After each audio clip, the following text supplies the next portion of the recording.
चलो फिर आगे बढ़ते हैं, ठीक है।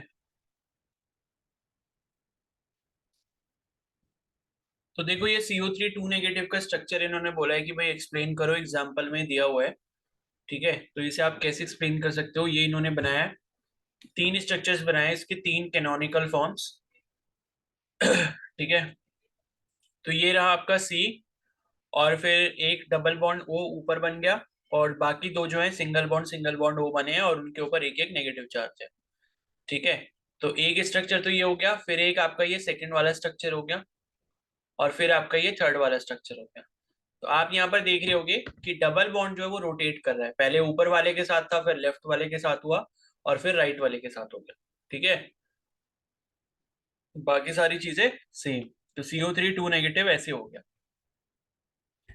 ओके, तो फिर यहाँ पे है, बस यही है। और उसके बाद CO2 का स्ट्रक्चर दिया हुआ है। CO2 मॉलिक्यूल में जो है इन्होंने बोला है कि the experimentally determined carbon to oxygen bond length in CO2 is 115 picometre.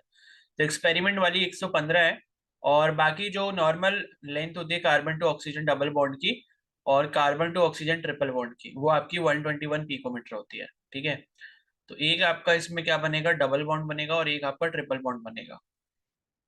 और इनकी जो लेंथ होती है वो 121 और 110 होती है। तो इनके बीच की लेंथ जो है वो हमें एक्सपेरिमेंटली मिलती है, और वही क्या होता है, वो आपका रेजोनेंस स्ट्रक्चर हो जाता है।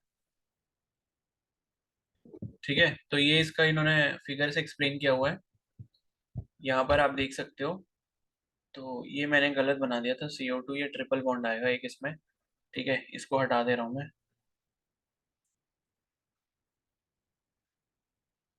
तो स्ट्रक्चर कुछ ऐसा है कि ये रहा सी, फिर उसके बाद ये डबल बॉन्ड फिर ओ।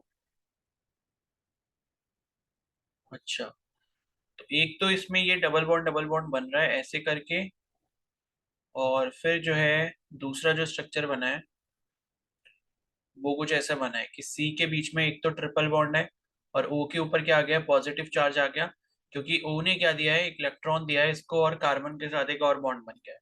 और यहाँ पे जो है ये वाला ऑक्सीजन, ये इसका ऑक्टेट इस तरीके से हो गया। ठीक है, तो मतलब ये एक सिंगल बॉन्ड बन रहा है, तो ये उसके ऊपर नेगेटिव चार्ज आ जाएगा, और यहाँ पे एक क्या बनेगा, सिंगल बॉन्ड बनेगा। और उसी तरीके से फिर एक ये तीसरा वाला स्ट्रक्चर बन गया, जिसमें लेफ्ट वाले के साथ तीन बॉन्ड बने और राइट वाले के साथ फिर एक बॉन्ड बना। तो वही चीज यहाँ पर एक्सप्लेन की थी कि obviously a single Lewis structure cannot depict this position and it becomes to write more than one Lewis structure। ठीक है, और फिर ये लिखा है यहाँ पे कि CO2 के केस में क्या है कि the length of a normal carbon to oxygen double bond, ये आपको जो है दी गई है, कार्बन टू डबल मतलब कार्बन टू ऑक्सीजन एक डबल बॉन्ड है, और एक आपका carbon to oxygen triple bond है, मतलब ये दोनों बॉन्ड्स आपके जनरली रहते हैं। ठीक है, तो डबल बॉन्ड तो देखो इसमें बने, दोनों डबल बॉन्ड बन रहे हैं। फिर उसके बाद रेजोनेंस हो रहा है, तो क्या हो रहा है कि एक ट्रिपल बॉन्ड बन रहा है और एक फिर यहाँ पर सिंगल बॉन्ड बन रहा है। फिर उसी तरीके से यहाँ पर एक ट्रिपल बॉन्ड बन रहा है, और फिर यहाँ पर सिंगल बॉन्ड बन रहा है, यहाँ पर। ठीक है, तो ऐसा कुछ हो रहा है इसमें। तो यही है बस इसमें, CO2 का जो मॉलिक्यूल है उसमें आपको इस तरीके से रेजोनेंस देखने को मिलता है। तो अब उसके बाद रेजोनेंस के कुछ कैरेक्टरिस्टिक्स और हैं कि in general it may be stated that resonance stabilises the molecule as the energy of the resonance hybrid is less than the energy of any single canonical structure. यानी कि जितने भी रेजोनेंस रेजोनेटिंग स्ट्रक्चर्स जो है वो possible होते हैं, सबसे कम जो एनर्जी होती है वो आपके रेजोनेंस हाइब्रिड वाले स्ट्रक्चर की होती है। ठीक है, तभी तो रेजोनेंस हाइब्रिड बनाते हैं ना, ताकि उसकी एनर्जी क्या हो जाए, सबसे कम हो जाए। तो रेजोनेंस हाइब्रिड स्ट्रक्चर बनाने का पर्पस यही है कि हम उससे ऐसी मतलब हम उससे ऐसी एक्सपेक्टेशन रख पाए कि भाई उसकी एनर्जी क्या होगी, सबसे कम होगी किसी भी और पर्टिकुलर कैनोनिकल स्ट्रक्चर से। तो रेजोनेंस बेसिकली करता क्या है, रेजोनेंस हेल्प करता है किसी भी मॉलिक्यूल को स्टेबलाइज करवाने के लिए। फिर है resonance averages the bond characteristics as a whole, यानी कि रेजोनेंस जो है जो बॉन्ड लेंथ वगैरह है आपकी उसको एवरेज करने में भी हेल्प करता है। यानी कि जैसे मान लो कोई भी स्ट्रक्चर्स आपको दो अलग अलग दिख रहे हैं, उनमें बॉन्ड्स के बीच में जो बॉन्ड लेंथ की वैल्यूज है वो अलग अलग है। तो जैसे ही आप रेजोनेटिंग स्ट्रक्चर बनाओगे वहां पर आपको एवरेज वैल्यू लेनी पड़ जाएगी, ठीक है। तो इसमें भी हेल्प करता है। Thus the energy of the O3 resonance hybrid is lower than that of the either two canonical forms first and third. तो O3 की जैसे हम बात करें तो यहाँ पर जो रेजोनेंस हाइब्रिड है उसकी एनर्जी जो वो क्या होगी, सबसे कम होगी। अब कुछ मिसकंसेप्शंस हैं जो कि एसोसिएटेड है रेजोनेंस के साथ, और जिनको हमें समझना चाहिए कि कौन कौन से मिसकंसेप्शन है। तो मिसकंसेप्शन का मतलब होता है कि लाइक जो डाउट्स हैं या जो मतलब ऐसी कल मतलब जो हमने ऐसी इमेजिनेशन बना रखी है कि रेजोनेंस की वजह से ऐसा होता है, रेजोनेंस से ऐसा होता है, वो चीजें क्या है। तो ये लिखा है कि the canonical forms have no real existence. तो अभी जो हमने कैनोनिकल फॉर्म्स बनाए यानी कि जो अलग अलग रेजोनेटिंग स्ट्रक्चर्स बना रहे हैं, इनका कोई रियल एग्जिस्टेंस नहीं होता, यानी कि रियलिटी में ये ऐसे एग्जिस्ट करते ही नहीं है। हम कैनोनिकल स्ट्रक्चर इसलिए बनाते हैं सो दैट कि हम उसके स्ट्रक्चर को समझ पाए। तो और उसके बाद है the molecules does not exist for a certain fraction of time in one canonical form and for other fractions of time in another canonical form. तो यहाँ पर क्या है कि मॉलिक्यूल जो है, मतलब अगर छोटा सा भी आप फ्रैक्शन ऑफ टाइम ले रहे हो तो उसमें भी एक कैनोनिकल फॉर्म जो एग्जिस्ट नहीं करती और ना ही दूसरे फ्रैक्शन ऑफ टाइम में दूसरी कोई कैनोनिकल फॉर्म एग्जिस्ट करती है, मतलब रियलिटी की बात कर रहे हैं। तो there is no such equilibrium between the canonical forms as we have between tautomeric forms that is keto and enol in tautomerism. तो यहाँ पर कोई भी जो है इक्विलिब्रियम नहीं होता किस किस के बीच में, कैनोनिकल फॉर्म्स के बीच में। तो ये कीटो और इनॉल जो ये आपके टॉटोमेरिज्म के फॉर्म्स होती हैं। टॉटोमेरिज्म हम पढ़ेंगे आगे, ठीक है, जब हम ऑर्गेनिक केमिस्ट्री पढ़ रहे होंगे तो वहाँ टॉटोमेरिज्म आएगा। तो यहाँ पर जो कैनोनिकल फॉर्म्स है इसमें कोई भी मतलब इक्विलिब्रियम नहीं आता है। तो ये सारे मिसकंसेप्शंस है, ठीक है। The molecule as such has a single structure which is the resonance hybrid of the canonical forms and which cannot as such as be depicted by a single Lewis structure। तो molecule का जो है कोई भी single structure नहीं होता, ठीक है, जो कि आपका रेजोनेंस हाइब्रिड है। तो रेजोनेंस हाइब्रिड से तो हम सब चीजों को एक्सप्लेन कर सकते हैं जो कि लुइस स्ट्रक्चर से हम एक्सप्लेन नहीं कर सकते, ठीक है। तो इतना ही है बस रेजोनेंस में। तो आपको थोड़ा आइडिया लग गया होगा कि भाई रेजोनेंस होता क्या है। और ये आता उन्हीं में कि जिनमें भाई A double bond B single bond C C के ऊपर सिंगल इलेक्ट्रॉन, ठीक है, यहाँ पे लोन पेयर हो या पॉजिटिव चार्ज हो नेगेटिव चार्ज हो। तो क्या होता है बेसिकली, चार्ज ना रोटेट होता रहता है एटम्स के बीच में। तो चार्ज जब रोटेट होता है तो उसी वजह से क्या होता है, अलग अलग स्ट्रक्चर पॉसिबल होते हैं, उन्हीं को हम कैनोनिकल फॉर्म्स कहते हैं जो कि इमेजिनरी है। और उसी से हम एक इक्विलिब्रियम स्ट्रक्चर बनाने की कोशिश करते हैं जिसे हम हाइब्रिड रेजोनेंस हाइब्रिड कहते हैं, ठीक है। अब उसके बाद है नेक्स्ट पोलैरिटी ऑफ बॉन्ड्स, ठीक है। तो पोलैरिटी का मतलब होता है कि पॉजिटिव या फिर नेगेटिव, ठीक है। जैसे मान लो अगर मैं कहता हूँ कि कोई एक रॉड है एंड उस रॉड को मैंने चार्ज दिया, तो उस चार्ज की पोलैरिटी सपोज पॉजिटिव है, मतलब कि रॉड जो है वो पॉजिटिवली चार्ज हो गई। तो पोलैरिटी का मतलब ये होता है कि कोई चीज क्या पॉजिटिव है क्या कितनी नेगेटिव है, ठीक है। तो द एग्जिस्टेंस ऑफ 100% आयोनिक और covalent bond represents the ideal situation, ठीक है। तो होता क्या है कि कोई भी अगर हम अ, मतलब क्या ले रहे हैं, मॉलिक्यूल ले रहे हैं और हम उसको बोल रहे हैं कि भाई ये आयोनिक है, या फिर कोई भी मॉलिक्यूल ले रहे हैं हम उसको बोल रहे हैं कोवलेंट है। तो ऐसा 100% नहीं होता कि वो पूरा का पूरा आयनिक हो या फिर पूरा का पूरा क्या हो, कोवलेंट।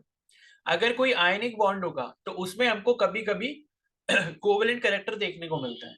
और कोई अगर कोवलेंट बॉन्ड होता है या कोवलेंट सॉलिड होता है कहीं पे, तो हमको उसमें कहीं ना कहीं जो है बीच बीच में आयनिक कैरेक्टर भी देखने को मिलता है, ठीक है। तो ये क्या होती है, आइडियल सिचुएशन होती है कि अगर हमको 100% आयनिक या फिर 100% कोवलेंट बॉन्ड किसी भी स्ट्रक्चर में दिख जाए,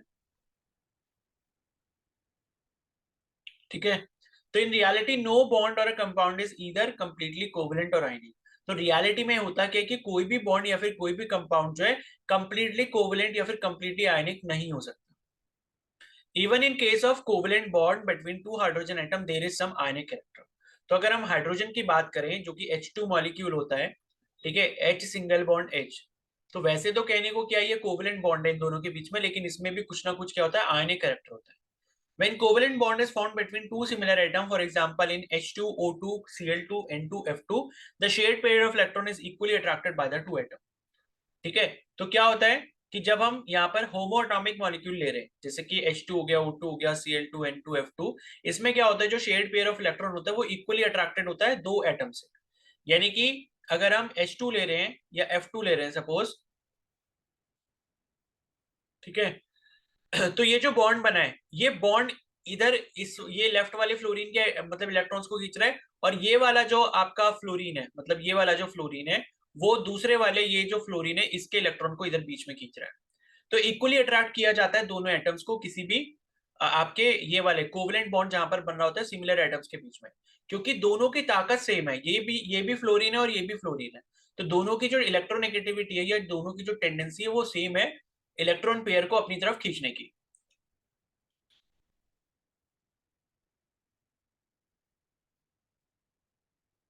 ठीक है, उसके बाद नेक्स्ट है यहाँ पे, तो as a result electron pair is situated exactly between the identical nuclear. तो होता क्या है इस वजह से कि भाई दोनों की टेंडेंसी सेम है, तो दोनों बराबर बराबर ताकत से खींच रहे हैं इलेक्ट्रॉन पेयर को, तो इलेक्ट्रॉन पेयर जो होता है ये सेम आपके एटम्स के बीच में कहां पर आ जाता है, एग्जैक्टली बीच में आ जाता है दोनों न्यूक्लियाई के।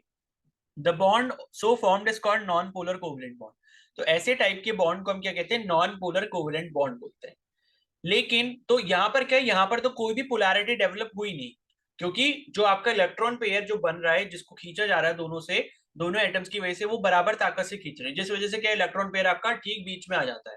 तो इलेक्ट्रॉन पेयर अगर बीच में आ गया तो वो आपका नॉन पोलर कोवलेंट बॉन्ड हो जाएगा। लेकिन अगर कुछ ऐसा हो जाए कि बॉन्ड के इस तरफ जो है फोर्स ज्यादा लग रहा है और बॉन्ड के इस तरफ फोर्स लेफ्ट में कम लग रहा है, तो ओवरऑल क्या होगा कि मान लो इलेक्ट्रॉन के पेयर इधर की तरफ ज्यादा शिफ्ट हो गए, तो इलेक्ट्रॉन के पेयर जिस तरफ ज्यादा शिफ्ट हो जाएंगे उधर क्या आ जाएगा, नेगेटिव चार्ज डेवलप हो जाएगा, पार्शियल नेगेटिव बोलते हैं इसको।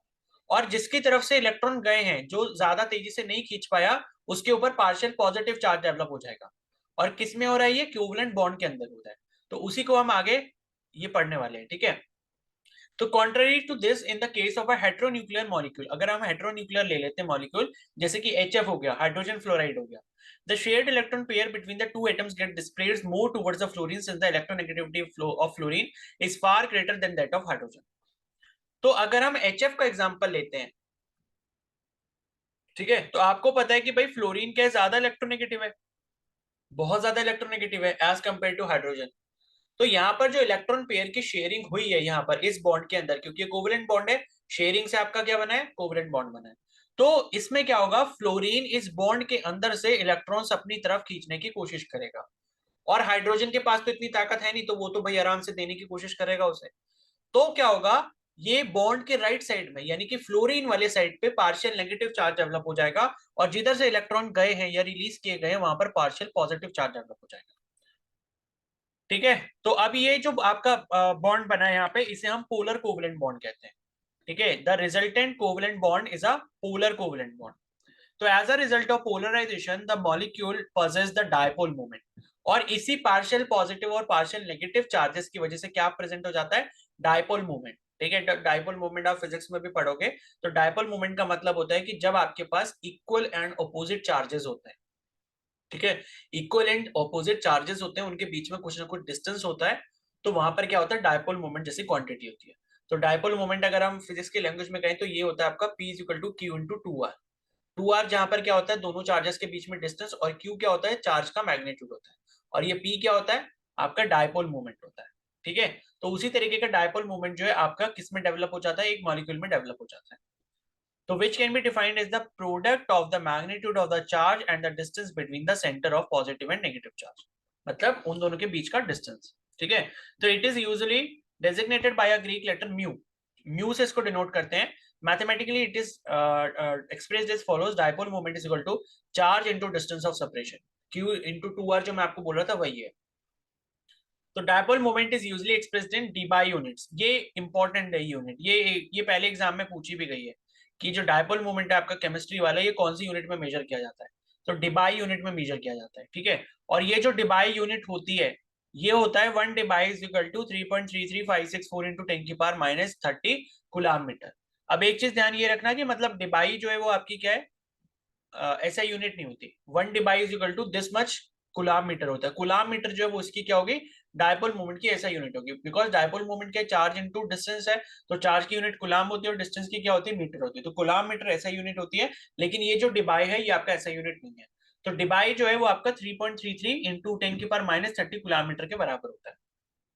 ठीक है, तो यहाँ पर अभी जो हमने देखा कि भाई ये जो पार्शियल पॉजिटिव पार्शियल नेगेटिव का चार्ज डेवलप हुआ है, तो जितना यहाँ पर ये नेगेटिव चार्ज डेवलप हुआ होगा मैग्नीट्यूड, उतना ही यहाँ पर पॉजिटिव चार्ज डेवलप हुआ होगा। बिकॉज जिस टेंडेंसी से फ्लोरीन ने इलेक्ट्रॉन्स को अपनी तरफ खींचा है, उसी टेंडेंसी से हाइड्रोजन ने इलेक्ट्रॉन को फ्लोरीन की तरफ भेजा है।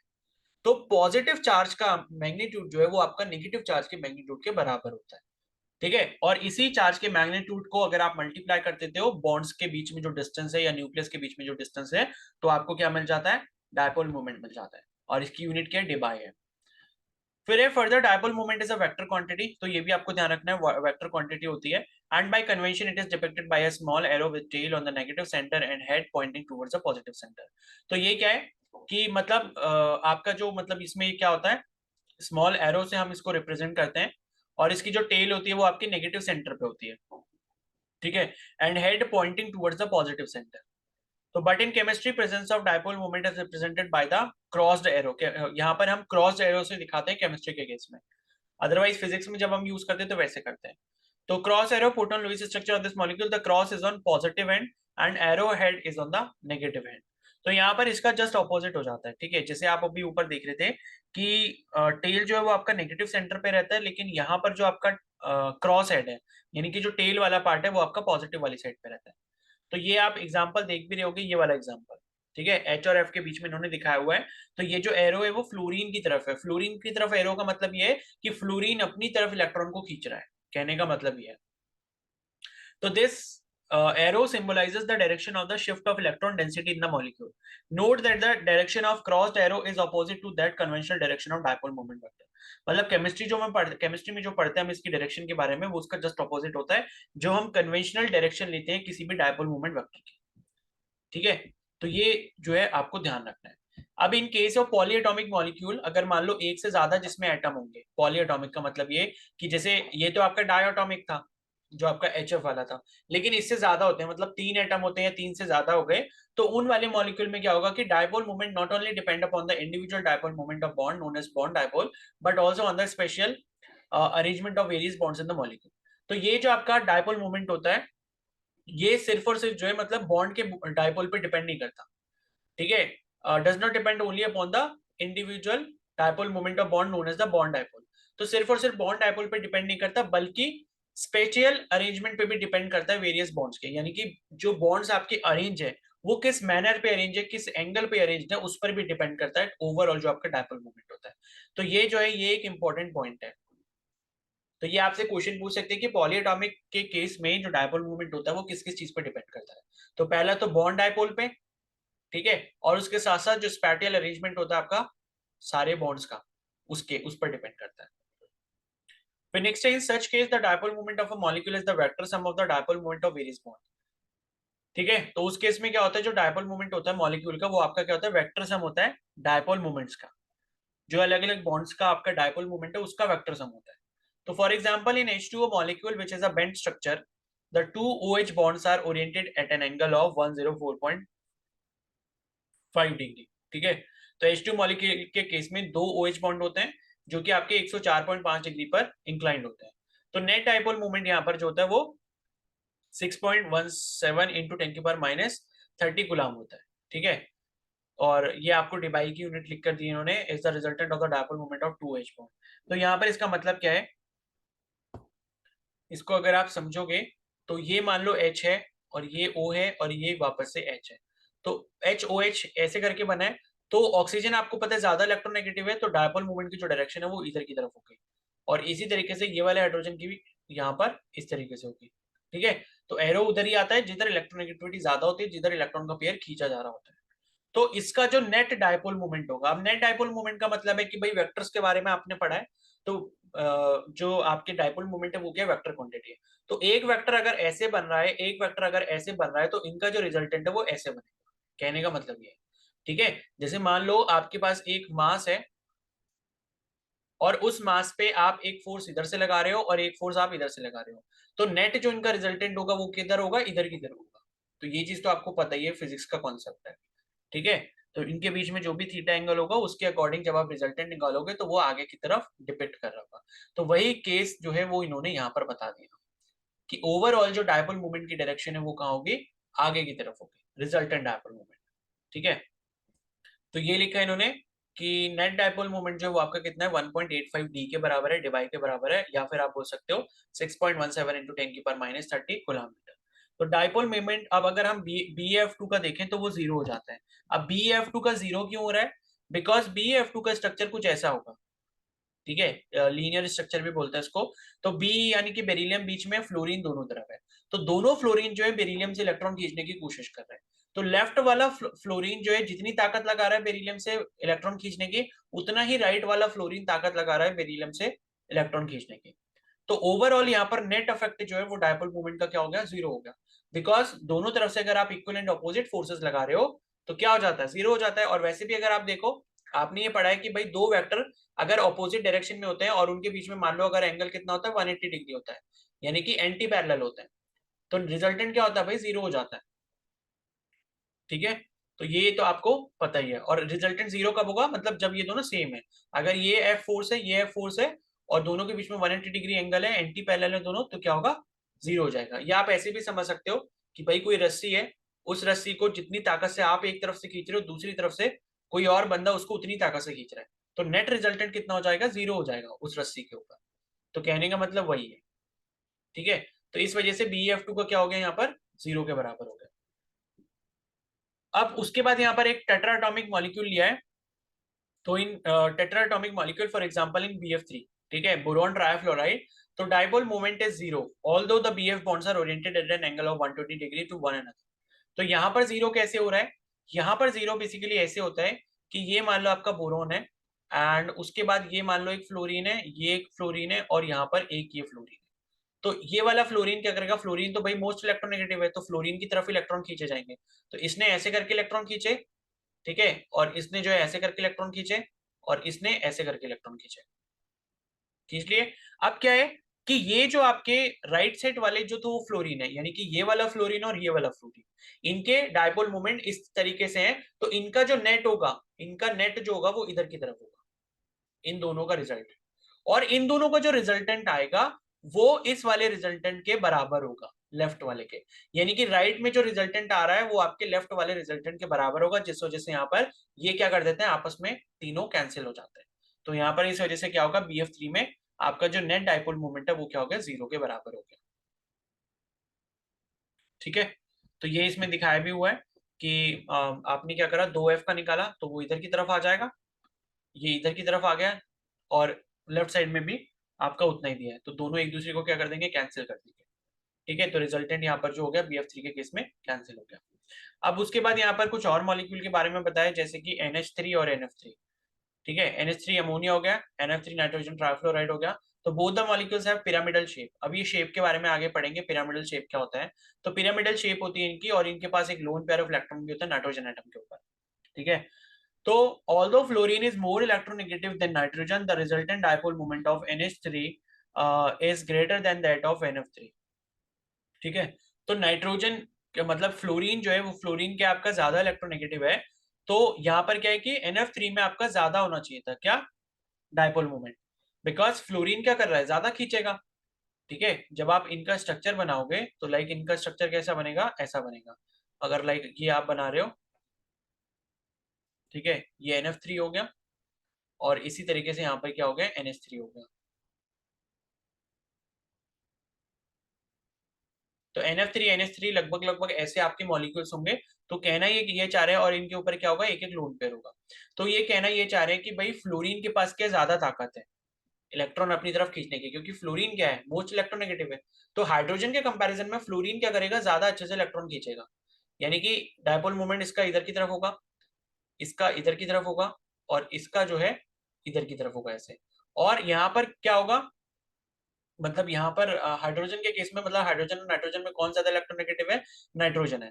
तो इधर क्या होगा? इस तरीके से होगा, और इधर ऐसे होगा, और इधर जो है वो ऐसे होगा। ठीक है, तो ये हो गया। अब इस केस में ये कह रहे हैं कि भाई यहाँ पर जो आपका डायपोल मोमेंट है किसका ज्यादा होता है? वो आपका NH3 का ज्यादा होता है एज कंपेयर टू NF3। यानी कि फ्लोरीन मतलब NF3 के कंपैरिजन में NH3 का ज्यादा है, जबकि फ्लोरीन की इलेक्ट्रोनेगेटिविटी ज्यादा होती है, तो फ्लोरीन का ज्यादा होना चाहिए था, मतलब NF3 का ज्यादा होना चाहिए था। लेकिन एक्चुअली में होता क्या कि NH3 का ज्यादा होता है। तो ऐसा क्यों होता है? इसका रीजन लिखा है यहाँ। तो this is because In case of NH3, the orbital dipole due to lone pair is in the same direction as the resultant dipole moment of the NH bonds. ठीक है, तो इसका मतलब ये है कि यहां पर कि this is because in case of NH3 the orbital dipole due to lone pair is in the same direction as the resultant dipole moment of the NH bonds. यानी कि NH bonds का यहाँ पर जो आपका रिजल्टेंट डाइपोल मोमेंट है उसी के बराबर आपका ऑर्बिटल डाइपोल का जो मतलब ये लोन पेयर मतलब जो है कि in case of NH3 the orbital dipole due to lone pair is in the same direction as the resultant dipole moment of NH bonds, whereas in NF3 the orbital dipole is in the direction opposite to the resultant dipole moment of the 3NF bond. तो यहाँ पर इसका मतलब basically ये है कि जब आप यहाँ पर NF3 का देखोगे तो मतलब NF3 का जो टोटल आपको रिजल्टेंट मिलेगा एक तो इधर की तरफ मिलेगा और बाकी हाँ मतलब इधर की तरफ ही मिलेगा, ठीक है। और यहाँ पर NH3 के केस में देखोगे तो आपको जो टोटल रिजल्टेंट है वो इधर को मिलेगा। अब यहाँ पर हो क्या रहा है कि नाइट्रोजन भी थोड़ा बहुत तो इलेक्ट्रोनेगेटिव है ही फ्लोरीन के कंपैरिजन में, लेकिन मतलब ये है कि हाइड्रोजन के कंपैरिजन में तो काफी ज्यादा इलेक्ट्रोनेगेटिव है। तो हो क्या रहा है यहाँ पे कि नाइट्रोजन जो यहाँ पर जो नाइट्रोजन खींच रहा है हाइड्रोजन के रिस्पेक्ट में, मतलब ये है कि हाइड्रोजन की जो टेंडेंसी है, अगर आप हाइड्रोजन की टेंडेंसी नाइट्रोजन की टेंडेंसी के कंपेयर करोगे तो नाइट्रोजन क्या है ज्यादा अट्रैक्ट करेगा इलेक्ट्रॉन्स को हाइड्रोजन के अंदर से। लेकिन जब हम बात करेंगे फ्लोरीन की तो फ्लोरीन इतनी आसानी से जो इलेक्ट्रॉन्स को नहीं निकाल पाएगा नाइट्रोजन से, क्योंकि नाइट्रोजन भी क्या है एक तरीके का इलेक्ट्रोनेगेटिव एलिमेंट है, ठीक है। बिकॉज आपको पता है कि ये होता है FON, यानी कि नाइट्रोजन भी जो है वो ठीक ठाक इलेक्ट्रोनेगेटिव होता है एज कंपेयर टू फ्लोरीन। लेकिन अगर आप नाइट्रोजन और हाइड्रोजन के केस में देखोगे तो नाइट्रोजन जो है वो ज्यादा इलेक्ट्रोनेगेटिव है एज कंपेयर टू हाइड्रोजन। तो नाइट्रोजन क्या कर रहा है अच्छे से इलेक्ट्रॉन्स निकाल ले रहा है हाइड्रोजन में से, लेकिन फ्लोरीन जो है आपकी जो 3 फ्लोरीन यहाँ पर लगे हैं ये इतने अच्छे से इलेक्ट्रॉन नाइट्रोजन में से नहीं निकाल पा रहे हैं क्योंकि नाइट्रोजन की भी इलेक्ट्रोनेगेटिविटी क्या है हाई है। तो अगर इसमें हाई है और अगर आप NH3 देखोगे उसमें अच्छे से इलेक्ट्रॉन निकाले तो इस वजह से क्या होगा कि डायपोल मूवमेंट जो है NH3 के केस में क्या होगा ज्यादा हो गया, ठीक है। बिकॉज फ्लोरीन और नाइट्रोजन की ताकत में ज्यादा डिफरेंस नहीं होता, लेकिन नाइट्रोजन और हाइड्रोजन की ताकत में बहुत ज्यादा डिफरेंस होता है। हाइड्रोजन जो है बहुत कमजोर है नाइट्रोजन के कंपैरिजन में, इसलिए नाइट्रोजन बहुत अच्छे से यहाँ पर इलेक्ट्रॉन निकालने का काम कर रहा है, अपनी तरफ शिफ्ट करने का काम कर रहा है। लेकिन नाइट्रोजन और फ्लोरीन के कंपेयर में देखें तो नाइट्रोजन थोड़ा सा ही वीक है फ्लोरीन के कंपैरिजन में। यानी कि फ्लोरीन अगर पूरी ताकत का भी इस्तेमाल कर पा रहा है तो वो नाइट्रोजन से ज्यादा अच्छे से इलेक्ट्रॉन्स नहीं निकाल पा रहा क्योंकि नाइट्रोजन भी ताकतवर है, कहने का मतलब ये है। तो इस वजह से क्या होता है कि NH3 का जो ओवरऑल आपका डायपोल मोमेंट है वो ज्यादा हो जाएगा एज कंपेयर टू NF3, ठीक है। तो the orbital dipole because of lone pair decreases the effect of the resultant NF bond moment which results in the low dipole moment of NF3। और बाकी यहाँ पर आपका लोन पेयर के बारे में भी लिखा है, ठीक है। तो मतलब लोन पेयर की वजह से भी कुछ ना कुछ उसमें अफेक्ट आता है। और फिर नेक्स्ट है उसके बाद just as all the covalent bond have some partial ionic character the ionic bonds also have some partial covalent character.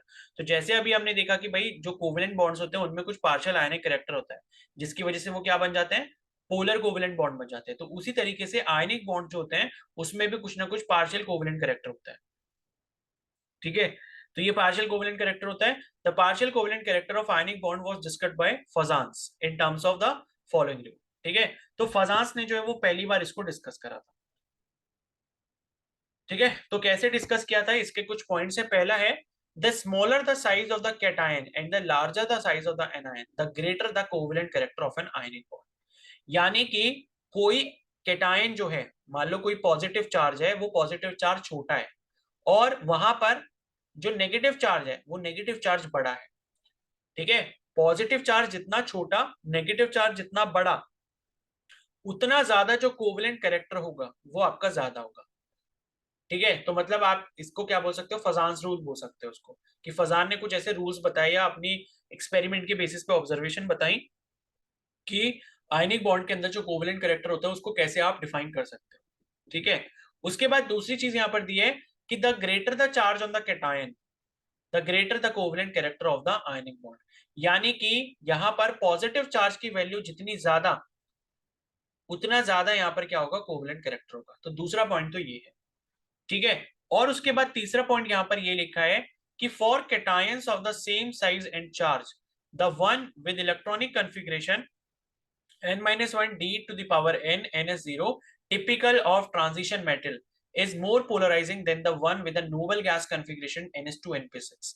Typical of alkali and alkaline earth metal cations. ठीक है, तो ये यहाँ पर कहना क्या चाह रहे हैं कि भाई अगर मान लो आपके पास दो क्या होते हैं सेम साइज के कैटायन होते हैं, मान लो एक कैटायन ये है और एक कैटायन ये है, तो ये कहना ये चाह रहे हैं कि भाई जिसका कन्फिग्रेशन NH2NP6 होगा, ठीक है, NH2NP6 का मतलब ये है जैसे आपने देखा होगा जो एल्कली अर्थ मेटल्स होते हैं और मतलब एल्कलाइन अर्थ मेटल्स होते हैं, मतलब फर्स्ट ग्रुप के जो एलिमेंट्स हो गए और जो सेकंड ग्रुप के एलिमेंट्स हो गए, वो जनरली क्या करते हैं जब वो कैटायन बनाते हैं तो फर्स्ट ग्रुप के एलिमेंट एक इलेक्ट्रॉन रिलीज करते हैं और उनपे +1 चार्ज आता है, और सेकंड ग्रुप के जो एलिमेंट होते हैं वो 2 इलेक्ट्रॉन रिलीज करके उनपे +2 चार्ज आ जाता है, और उनका जो कन्फिग्रेशन बन जाता है कैसे टाइप का कन्फिग्रेशन बनता है, नोबल गैस कन्फिग्रेशन बन जाता है NH2NP6 के टर्म्स में।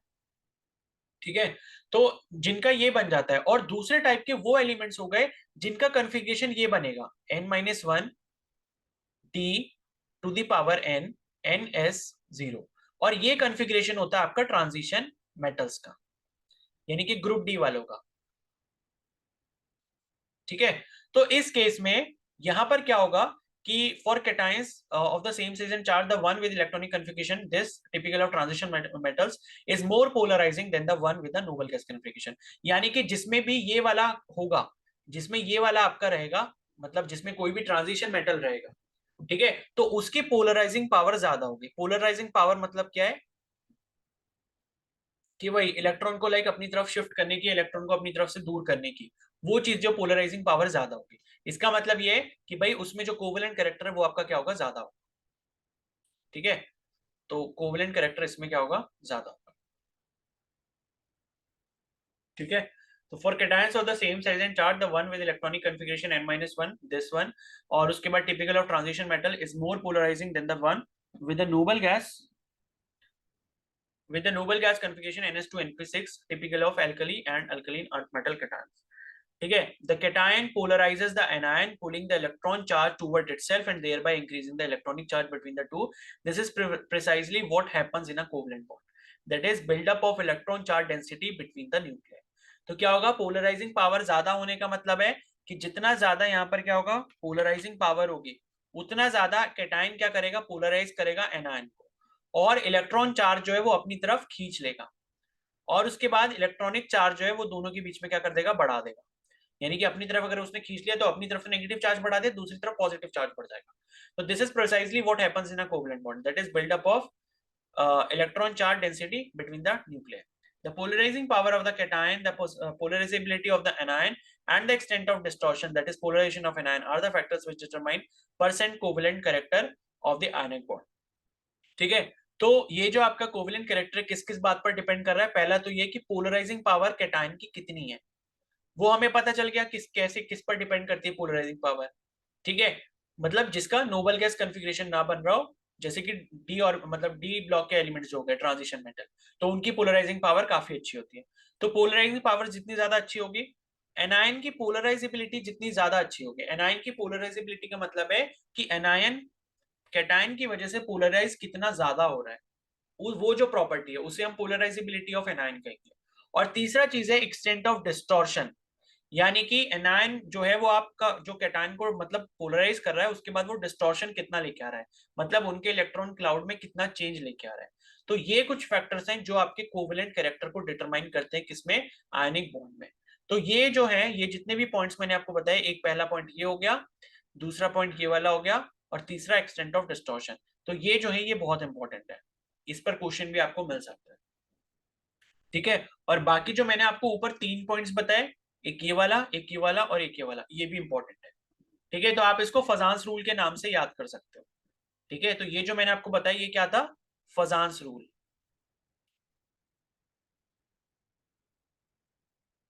ठीक है, तो पहला रूल क्या था कि कैटायन का साइज जितना छोटा, एनायन का साइज जितना बड़ा, उतना ज्यादा कोवलेंट कैरेक्टर। दूसरी चीज क्या थी कि पॉजिटिव चार्ज जितना होगा ज्यादा, यानी कि चार्ज कैटायन पर जितना ज्यादा होगा उतना ज्यादा कोवलेंट कैरेक्टर होगा। और तीसरी चीज हमने क्या पढ़ी कि भाई कैटायन अगर सेम साइज के हैं, सिमिलर साइज के हैं, और उनके ऊपर जो चार्ज है मतलब वो भी सेम है, ठीक है, तो उस केस में क्या होगा कि जो चार्ज बनाने के बाद नोबल गैस कॉन्फ़िगरेशन बनाता है, वो इतने ज्यादा पोलराइजिंग पावर नहीं रखते अपने पास। लेकिन जो डी ब्लॉक के एलिमेंट्स हैं या ट्रांजिशन एलिमेंट्स जो है या जो मेटल्स हैं, उनके केस में ऐसा नहीं होता कि भाई वो पॉजिटिव चार्ज बनाने के बाद क्या हो, नोबल गैस कॉन्फ़िगरेशन में चले जाए। तो उनके केस में क्या होता है, पोलराइजिंग पावर ज्यादा होती है, और पोलराइजिंग पावर ज्यादा होने का मतलब है कि वो एनायन को ज्यादा अच्छे से पोलराइज कर पाएंगे, जिस वजह से क्या होगा, कोवेलेंट कैरेक्टर इंक्रीज हो जाएगा। ठीक है, तो ये आपने इसी तरीके से लिख लेना है, ये बहुत इंपॉर्टेंट टॉपिक है इसमें, कि फजान्स रूल क्या होता है। ठीक है, आ गया सभी को समझ? Yes sir. Yes sir. Yes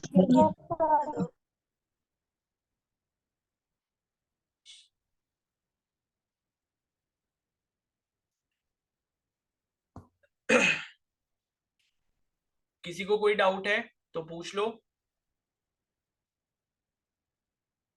extent of distortion का मतलब कि कैटायन जो है, जो एनायन को मतलब क्या कर रहा है, पोलराइज कर रहा है।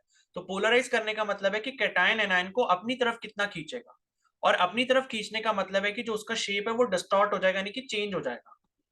ठीक है, तो वही आपका क्या है, पावर ऑफ डिस्टॉर्शन है।